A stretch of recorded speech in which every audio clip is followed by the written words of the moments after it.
नमस्कार दोस्तों, आज मैं आपको हिंदी का पहला टॉपिक है तो संज्ञा से शुरुआत करने जा रहा हूँ।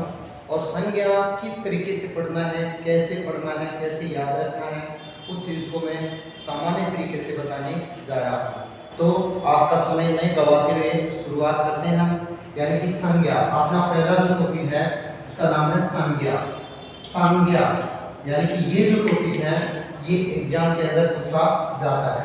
संज्ञा की अगर हम बात करें दोस्तों, संज्ञा की अगर बात करें तो संज्ञा का शाब्दिक अर्थ है सम प्लस ज्ञा, यानी कि क्या है, सम प्लस ज्ञा। इसका अर्थ है सम्यक रूप से ज्ञान कराना, सम्यक रूप से ज्ञान कराना, सम्यक रूप से ज्ञान कराना। यानी कि जो भी आपको इस संसार में, यानी कि जो दिखाई दे रही है, जो भी चीज आपको दिखाई दे रही है, ये सभी संज्ञाएं हैं। यानी कि जैसे संज्ञा में किसी व्यक्ति, जैसे मोहन नाम है, मोहन किसी व्यक्ति, कोई वस्तु पुस्तक है, या कोई शहर है, शहर या शहर का जो नाम है, ये सभी संज्ञा के अंदर आते हैं।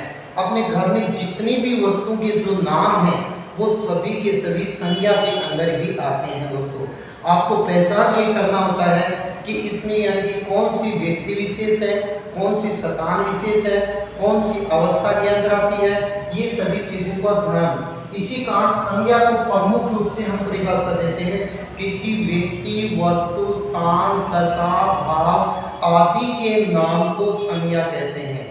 विशेष रूप से आपको ये ध्यान रखना है कि कोई भी नाम है, उस नाम को ही क्या कहा जाता है, संज्ञा कहा जाता है। इन नामों को हम 3 भागों में विभाजित करते हैं दोस्तों, जो संज्ञा के प्रकार है। क्या है, संज्ञा के प्रकार। संज्ञा के प्रकार आपको ध्यान रखने हैं। और ये नाम 3 जो नाम है दोस्तों, ये मैं आपको बता दूं, व्यक्तिवाचक संज्ञा, व्यक्तिवाचक संज्ञा, व्यक्तिवाचक संज्ञा, और दूसरा है दोस्तों यानी कि जातिवाचक संज्ञा, जातिवाचक संज्ञा, वाचक संज्ञा, और तीसरा है दोस्तों भाववाचक संज्ञा, भाववाचक संज्ञा, वाचक संज्ञा। ये ध्यान में रखना है। व्यक्तिवाचक संज्ञा के अंदर दोस्तों, व्यक्तिवाचक जो संज्ञा है, व्यक्तिवाचक संज्ञा के अंदर, व्यक्तिवाचक जो संज्ञा है, वाचक संज्ञा के अंदर आपको ध्यान रखना है दोस्तों कि व्यक्तिवाचक संज्ञा में किस तरीके से हम ध्यान रखेंगे कि कोई भी इस संसार के अंदर जो अपने आप में एक है, उसको हम क्या कहेंगे, व्यक्तिवाचक संज्ञा। तो इसको याद करने के लिए आपको बता दें, जैसे देशों के नाम, यानी कि देशों के नाम, जैसे दोस्तों भारत है, पाकिस्तान है। कोई भी जो देश है वो अपने आप में एक है, और एक होने के कारण उसको हम किसमें शामिल करते हैं, व्यक्तिवाचक संज्ञा के अंदर शामिल करते हैं। जैसे नदियों का नाम, दूसरा हम बात करते हैं नदियों का नाम। नदियों के जो नाम है, ये नाम व्यक्तिवाचक संज्ञा के अंदर शामिल किया जाता है। जैसे गंगा है दोस्तों, गंगा है, नील नदी है, या हम बात करते हैं दोस्तों गोदावरी नदी है, गोदावरी जो नदी है, ये सभी यानी कि किसके अंतर्गत शामिल करते हैं, ये सभी यानी कि व्यक्तिवाचक संज्ञा में शामिल करते हैं। इसके अलावा अगर दोस्तों हम कोई व्यक्ति का नाम हो, कोई भी व्यक्ति है, अगर उसका नाम है, व्यक्ति का नाम भी व्यक्तिवाचक में आता है, व्यक्तिवाचक में आता है, व्यक्तिवाचक में आता है। जैसे राम है, मोहन है, ये सभी व्यक्तिवाचक संज्ञा में आते हैं। भाषाओं के जो नाम होते हैं दोस्तों, भाषा जितनी भाषाओं के नाम व्यक्तिवाचक संज्ञा में शामिल करते हैं। जैसे हिंदी है, अंग्रेजी है, उर्दू है, इन सबको हम किसमें शामिल करते हैं, व्यक्तिवाचक संज्ञा में शामिल करते हैं। इसके अलावा अगर दोस्तों हम बात करें कि व्यक्तिवाचक संज्ञा में जो शहर होते हैं, शहरों के नाम, जैसे शहरों के नाम, शहरों के नाम हैं, जैसे जयपुर है दोस्तों, जयपुर है, आगरा है, आगरा है, आगरा इत्यादि इत्यादि यानी कि नाम होते हैं, वो भी व्यक्तिवाचक संज्ञा के अंदर शामिल करते हैं।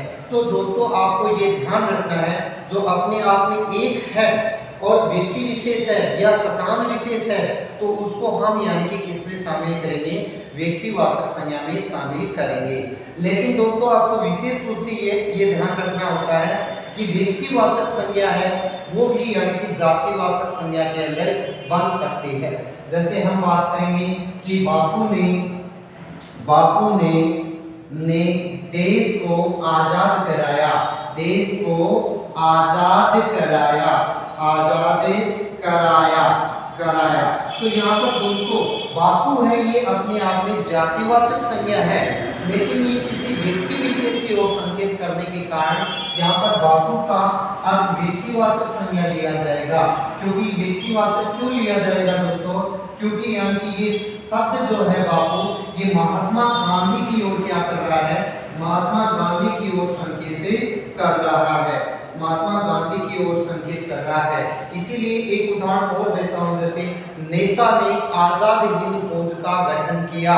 तो यहाँ नेता का अर्थ है वो यहाँ अपने आप में जातिवाचक संज्ञा है, लेकिन वो विशेष रूप से यानी कि सुभाष चंद्र बोस की ओर संकेत करने के कारण यहाँ पर क्या होगा, व्यक्तिवाचक संज्ञा होगा।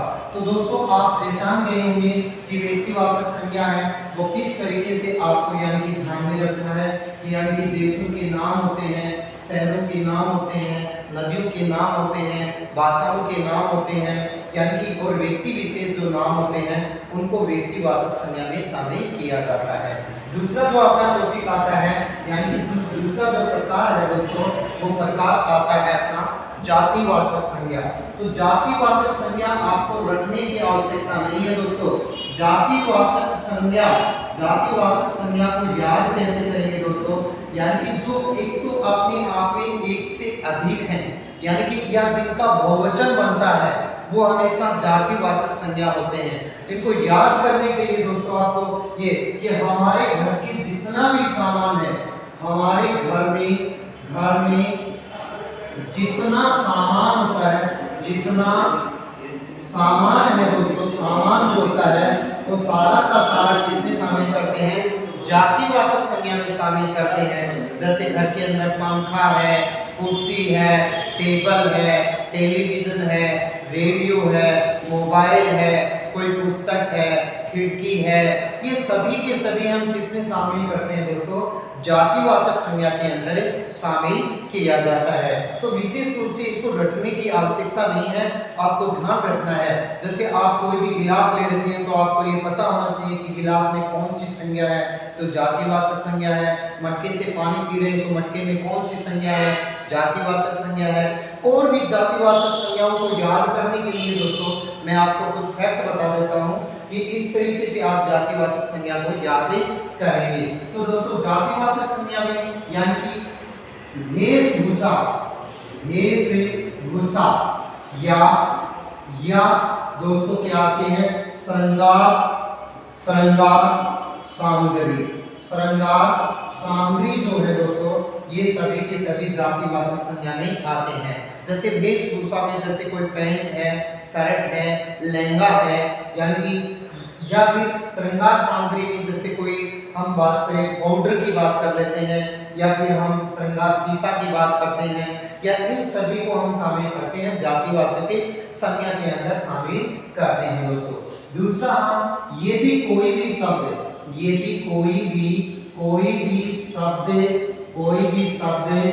बहुवचन बन जाता है, क्या बन जाता है, बहुवचन अगर बन जाता है तो बहुवचन को हम हमेशा किसमें शामिल करते हैं, जातिवाचक संज्ञा में शामिल करते हैं दोस्तों। जातिवाचक संज्ञा के अंदर हम शामिल करेंगे।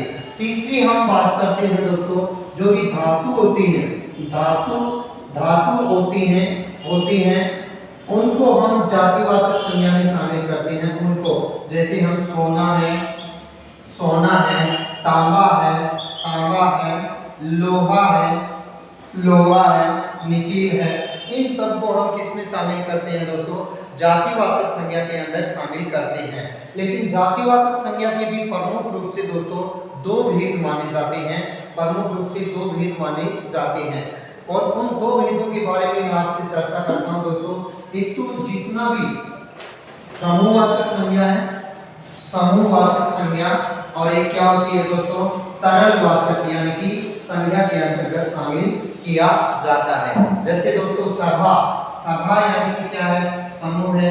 कक्षा क्या है समूह है, कक्षा समूह के अंतर्गत आती है। भीड़ है ये भी क्या है समूह है। तो इसको भी हम क्या इसमें शामिल करते हैं जातिवाचक संज्ञा के अंदर शामिल किया जाता है। जातिवाचक संज्ञा को आप याद रखेंगे, जितनी भी जो चीजें आपको दिखाई दे रही हैं दोस्तों, यदि उनका बहुवचन बनता है तो वो जातिवाचक संज्ञा की ओर संकेत करता है। इसके अलावा अगर हम बात करें दोस्तों, इसके अलावा अगर हम बात करेंगे कि एक होता है द्रव्यवाचक संज्ञा। द्रव्यवाचक संज्ञा के अंदर दूसरी हम बात करेंगे द्रव्यवाचक संज्ञा। तो दोस्तों द्रव्यवाचक संज्ञा में आप समझ रहे होंगे कि यानी कि जो द्रव्य पदार्थ होते हैं, जैसे हम बात कर लेते हैं वायु है, या हम बात करते हैं सोना है, या हम बात करते हैं लस्सी है, या हम बात करते हैं दही है, या हम बात कर लेते हैं दूध है। ये सभी की सभी चीजें हैं वो किसमें शामिल करते हैं जातिवाचक संज्ञा के अंतर्गत शामिल किया जाता है। तो विशेष रूप से दोस्तों इस चीज को आप ध्यान रखेंगे कि यानी जातिवाचक संज्ञा क्या होती है, द्रव्यवाचक क्या होती है और समूहवाचक क्या होती है, इनको भी हम अच्छी तरीके से ध्यान में रखेंगे। इसके अलावा जो अपना तीसरा जो टॉपिक आता है वो आता है दोस्तों भाववाचक संज्ञा। और भाववाचक संज्ञा के अंदर क्या है दोस्तों, सबसे पहले तो आप यानी कि भाव का अर्थ समझेंगे कि भाववाचक संज्ञा कहते किसे हैं। दोस्तों पता नहीं चलता है कि भाववाचक जो संज्ञा है उसको हम कैसे पहचाने, लेकिन इस चैनल के ऊपर आपको हर चीज यानी कि बतलाई जाएगी कि भाववाचक संज्ञा को भी हम किस तरीके से याद रखें और भाववाचक संज्ञा कहते किसे हैं। दोस्तों जिसे हम महसूस करते हैं, जो हमें दिखाई नहीं देता है, उसको हम क्या कहते हैं भाववाचक संज्ञा कहते हैं।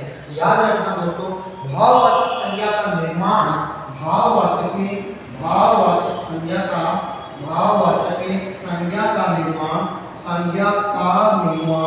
निर्माण किससे किया जाता है दोस्तों। भाववाचक संज्ञा का निर्माण है वो यानी कि अंत में प्रत्यय लगा करके, क्या लगा करके अंत में प्रत्यय लगाकर भाववाचक संज्ञा का निर्माण किया जाता है। भाववाचक संज्ञा का क्या किया जाता है दोस्तों, निर्माण किया जाता है। यानी कि भाववाचक संज्ञा का निर्माण है दोस्तों वो हिंदी में 5 प्रकार से होता है दोस्तों। यानी कि भाववाचक संज्ञा है वो हिंदी में 5 प्रकार से बनती है। मैं बता देता हूं दोस्तों आपको कि भाववाचक संज्ञा का निर्माण 5 प्रकार से कैसे होता है दोस्तों। कोई भी अगर मान लीजिए जातिवाचक संज्ञा है तो जातिवाचक संज्ञा से भी हम क्या बनाते हैं भाववाचक। ये जैसे जातिवाचक संज्ञा है दोस्तों, जातिवाचक संज्ञा है, और ये है दोस्तों भाववाचक संज्ञा है दोस्तों। आपको याद रखना है कि जातिवाचक संज्ञा में भाववाचक संज्ञा कैसे बनाते हैं। जैसे जातिवाचक शब्द है दोस्तों बच्चा है, तो बच्चा में अगर हम पन प्रत्यय जोड़ देंगे दोस्तों तो भाववाचक संज्ञा का निर्माण होगा बचपन। क्या बन जाएगा दोस्तों, बचपन बन जाएगा। इसी तरीके से जातिवाचक शब्द है दोस्तों बूढ़ा, यानी कि बूढ़ा जातिवाचक संज्ञा है दोस्तों, लेकिन इसमें आपा प्रत्यय जोड़ने से क्या बन जाता है दोस्तों बुढ़ापा, यानी कि बुढ़ापा क्या बन जाएगी भाववाचक संज्ञा। इसी तरीके से दोस्तों मानव शब्द है, तो मानव अपने आप में क्या है जातिवाचक संज्ञा है, लेकिन ता प्रत्यय लगते ही इसमें क्या हो जाएगा दोस्तों भाववाचक संज्ञा का निर्माण हो जाएगा और शब्द क्या बन जाएगा मानवता। क्या बन जाएगा मानवता। तो दोस्तों पहला प्रश्न आप समझ गए होंगे कि हम जातिवाचक संज्ञा से भी हम क्या बना सकते हैं भाववाचक संज्ञा का निर्माण कर सकते हैं। दूसरा यानी कि दोस्तों समाज से यानी कि क्या होता है सर्वनाम से भी क्या होता है दोस्तों, सर्वनाम से हम यानी कि भाववाचक संज्ञा का निर्माण कर सकते हैं। जैसे एक तरफ हम ले लेते हैं दोस्तों सर्वनाम, यानी कि सर्वनाम है और सर्वनाम से भी हम क्या बना देते हैं भाववाचक संज्ञा का निर्माण कर देते हैं। कैसे करेंगे दोस्तों, जैसे आपके नाम में मम यानी कि क्या है दोस्तों सर्वनाम है, षष्ठ प्रासाद का तत्सम शब्द है जिसका अर्थ है मेरा, लेकिन वह में अगर आप यानी कि क्या जोड़ देंगे, यानी कि ता प्रत्यय जोड़ेंगे तो ममता। लेकिन दोस्तों ये शब्द जो है ये वाक्य विशेष के ऊपर निर्भर करता है। यदि आप कहोगे ममता आ गई तो यहाँ पर ममता व्यक्तिवाचक संज्ञा की ओर से संकेत कर रहा है, और यदि आप कहोगे कि माँ की ममता से बढ़कर कुछ नहीं है तो दोस्तों एक माता के प्रति हमारे हृदय में यानी कि भाव जागृत होता है दोस्तों, उसको हम यानी कि ममता, ये आप विशेष रूप से यह शब्द हमने लिख दिया सर्वनाम जैसे लिखा हमने अपना, तो दोस्तों इसका भाव क्या हो जाएगा, अपनापन। क्या हो जाएगा दोस्तों, अपनापन यानी कि क्या हो जाएगा, भाववाचक हो जाएगा दोस्तों। तो आपने यानी कि जातिवाचक संज्ञा और यानी कि सर्वनाम से यानी कि भाववाचक संज्ञा का निर्माण कैसे होता है इसके बारे में समझा। तीसरा हम बात कर देते हैं दोस्तों कि विशेषण से भी हम क्या कर देते हैं, भाववाचक संज्ञा का निर्माण कर लेते हैं दोस्तों। कोई भी विशेषण होता है, विशेषण से हम भाववाचक संज्ञा का निर्माण करते हैं। जैसे विशेषण लिखा आपने और आगे लिखा भाववाचक संज्ञा, भाववाचक संज्ञा लिखा दोस्तों, भाववाचक संज्ञा लिखा। तो विशेषण में कोई भी शब्द जैसे क्या है, लाल है दोस्तों, लाल अपने आप में यानी कि गुणवाचक विशेषण है दोस्तों, और गुणवाचक विशेषण है, गुणवाचक विशेषण है, परंतु इसमें इमा प्रत्यय लगेंगे तो लालिमा क्या बन जाएगा दोस्तों, लालिमा, यानी कि अपने आप में क्या हो जाएगा, भाववाचक संज्ञा का निर्माण हो जाएगा। या आपने लिखा दोस्तों काला लिख दिया तो काला अपने आप में विशेषण है, लेकिन भाववाचक संज्ञा में क्या बन जाएगा, कालापन। क्या बन जाएगा, कालापन, यानी कि इसके अंदर बन जाएगा। इसी तरीके से दोस्तों हम विशेषण के अलावा हम यानी कि क्रिया से भी यानी कि क्या कर सकते हैं, क्रिया से भी हम यानी कि क्या कर सकते हैं दोस्तों, भाववाचक संज्ञा का निर्माण कर सकते हैं। जैसे दोस्तों ये क्रिया शब्द है, कोई भी क्रिया क्रिया शब्द है और इससे हम भाववाचक जो है, वाचक है, उसका हम क्या कर देंगे, निर्माण करेंगे। जैसे क्रिया शब्द है दोस्तों चढ़ना, चढ़ना यानी कि क्रिया है, खेलना क्रिया है, खेलना क्रिया है। तो दोस्तों यानी कि अब चढ़ना, चढ़ना से अगर भाववाचक क्रिया का संज्ञा का निर्माण करेंगे तो क्या हो जाएगा दोस्तों, चढ़ाई। क्या हो जाएगा, चढ़ाई हो जाएगा। खेलना से क्या हो जाएगा दोस्तों, खेल। क्या हो जाएगा, खेल। इसी प्रकार से अगर आपने लिखा पढ़ना तो इससे क्या हो जाएगा दोस्तों, भाववाचक है पढ़ाई। क्या हो जाएगा, पढ़ाई। तो दोस्तों मैंने बताया आपको कि जातिवाचक संज्ञा से यानी कि इसके अलावा सर्वनाम से, इसके अलावा विशेषण से और विशेषण के अलावा क्रिया से, क्रिया से यानी कि भाववाचक संज्ञा का निर्माण किया जाता है दोस्तों। अगला यानी कि मैंने कहा था कि 5 प्रकार से हिंदी में यानी कि भाववाचक संज्ञा का निर्माण किया जाता है। तो पांचवा हम अव्यय से भी यानी कि क्या कर सकते हैं दोस्तों, भाववाचक संज्ञा का निर्माण कर सकते हैं। भाववाचक संज्ञा का निर्माण अव्यय यानी कि वे शब्द होते हैं जिनका वे नहीं होता दोस्तों। अव्यय से भी हम भाववाचक संज्ञा का क्या कर सकते हैं, भाववाचक संज्ञा का निर्माण कर सकते हैं दोस्तों। जैसे एक शब्द लिखा मैंने निकट, क्या लिखा दोस्तों, निकट, यानी कि निकट है, ये अव्यय है। क्यों है दोस्तों, क्योंकि निकट का कोई बहुवचन नहीं होता है, किसी प्रकार का इसमें वे नहीं होता है, इसीलिए यानी कि इससे शब्द से क्या इसका निर्माण हो जाएगा, निकटता। क्या हो जाएगा दोस्तों, निकटता शब्द का निर्माण हो जाएगा। या मैंने शब्द लिखा दोस्तों जैसे समीप, क्या लिखा मैंने, समीप शब्द, तो इसका सही अर्थ क्या होगा, समीपता। क्या हो जाएगा दोस्तों, समीपता। या इसको हम निकटे और इसको हम सामीप्य भी कह सकते हैं। तो दोस्तों मैंने आपको बहुत समय आपका लेते हुए यानी कि संज्ञा के बारे में चर्चा की है, और संज्ञा में किस तरीके के जो क्वेश्चन आते हैं इसमें भी हम बता देंगे दोस्तों। भाववाचक संज्ञा से व्यक्तिवाचक संज्ञा कैसे बनती है, या जातिवाचक संज्ञा है तो उससे हम व्यक्तिवाचक संज्ञा कैसे बनाते हैं। थैंक यू दोस्तों, आपका चैनल को सब्सक्राइब करें, और हिंदी व्याकरण जितना भी है, जितनी भी आपकी कंफ्यूज है जो एग्जाम में आ रहे हैं, हर टॉपिक में आपको क्लियर कराऊंगा, टाइम निकालूंगा। इसमें सिर्फ और सिर्फ आपका सहयोग चाहिए। चैनल को सब्सक्राइब करें, ज़्यादा से ज़्यादा दोस्तों शेयर करें। थैंक यू दोस्तों।